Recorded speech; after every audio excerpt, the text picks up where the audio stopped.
7-24 আজকে করালাম diagnosis test for diabetes mellitus. সেক্ষেত্রে যে টেস্টগুলো করেছি 6টা টেস্টের নাম লিখেছি এখানে। তো ফার্স্ট যেটা হচ্ছে ফাস্টিং ব্লাড সুগার, FBS যেটা হচ্ছে ফাস্টিং ব্লাড সুগার। এটা হচ্ছে যে আর্লি মর্নিংয়ে স্যাম্পল নেওয়া হয়। এর নর্মাল ভ্যালুটা হচ্ছে যে 70 থেকে 99 mg/dl নর্মাল। বাট এখন আমাদের যেটা মেনটেন করা হয় সেটা হচ্ছে যে 70 থেকে 110 mg/dl। আর যখন হচ্ছে 100 থেকে 125 mg/dl থাকে তখন আমরা তাকে প্রি ডায়াবেটিক বলছি। যখন হচ্ছে 125 থেকে বেশি থাকে তখন আমরা হচ্ছে ডায়াবেটিক বলছি। তারপরে হচ্ছে সেকেন্ড ডে, যেটা হচ্ছে একটা টেস্ট হলো। সেকেন্ড ডে যেটা হচ্ছে random test, random blood sugar test. এখানে কী করা হয়, এই টেস্টটাকে আর একটা নাম বলা হয় যে পোস্ট প্যারেন্ডিয়াল ব্লাড সুগার, মানে হচ্ছে যে খাওয়ার পরে এই টেস্টটা করানো হয় সেটা। তো এর নর্মাল ভ্যালুটা হচ্ছে যে লেস দেন হচ্ছে 140 mg/dl যখন থাকে সেটা হচ্ছে যে নর্মাল। 140 mg/dl যখন থাকছে তখন হচ্ছে নর্মাল। যখন 140 থেকে 200 হচ্ছে যাচ্ছে তখন হচ্ছে যে প্রি ডায়াবেটিক। যখন হচ্ছে 200 ক্রস করে যাচ্ছে তখন হচ্ছে আমরা ডায়াবেটিক পেশেন্ট বলছি। এটা সব থেকে বেস্ট টাইম হচ্ছে যে 2 আওয়ার্স আফটার মিট, খাওয়ার 2 ঘন্টা পর সব থেকে হচ্ছে যে ভালো অ্যাকুরেট ভ্যালুটা আসে। এর ব্লাড সুগার গ্লুকোজ স্যাম্পল নেওয়া হয় যে ভাইল, সেটা হচ্ছে গ্রে কালারের ভাইল থাকে। সেখানে হচ্ছে যে অ্যান্টি কোয়াগুলেন্ট হিসেবে কী থাকে, যে সোডিয়াম ক্লোরাইড হচ্ছে যে অ্যান্টি কোয়াগুলেন্ট থাকে। এখানে কটা দুটো টেস্ট গেল। দেন হচ্ছে 3 নাম্বার, এখানে হচ্ছে HbA1c, এটা হচ্ছে যে গ্লাইকেটেড হিমোগ্লোবিন টেস্ট। এটা হচ্ছে সব থেকে কনফার্মেটিভ টেস্ট ফর ডিএম পেশেন্টের ক্ষেত্রে। এখানে কি করা হয় যে অ্যাসেস করে যে গ্লুকোজটা কতটা হচ্ছে যে HbA এর সঙ্গে বাইন্ড করছে, এটা দেখা হয়। যেন হচ্ছে ইট প্রোভাইড হচ্ছে কী করে যে হিস্ট্রি দেয় ক্লাস কত দিনে দিয়েছে 3 months টু হচ্ছে 19 days। এটা হচ্ছে যে 3 মাস, যেটা হচ্ছে যে 90 দিনের সব হিস্ট্রি হচ্ছে যে প্রোভাইড করতে পারে যে পেশেন্টের ক্ষেত্রে কীরকম সুগার লেভেল ছিল। দেন হচ্ছে এটা একটা কনফার্মেটিভ টেস্ট।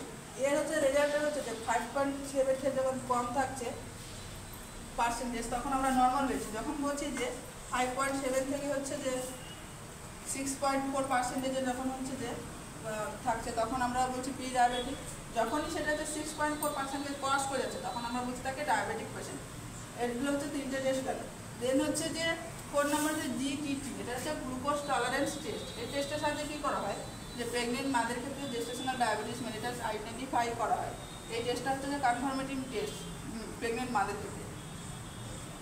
এখানে কি করা হয় যে দুটো স্যাম্পল নেওয়া হয়, একটা হচ্ছে ফাস্টিং আর একটা হচ্ছে যে র্যান্ডাম ব্লাড স্যাম্পল নেওয়া হয়।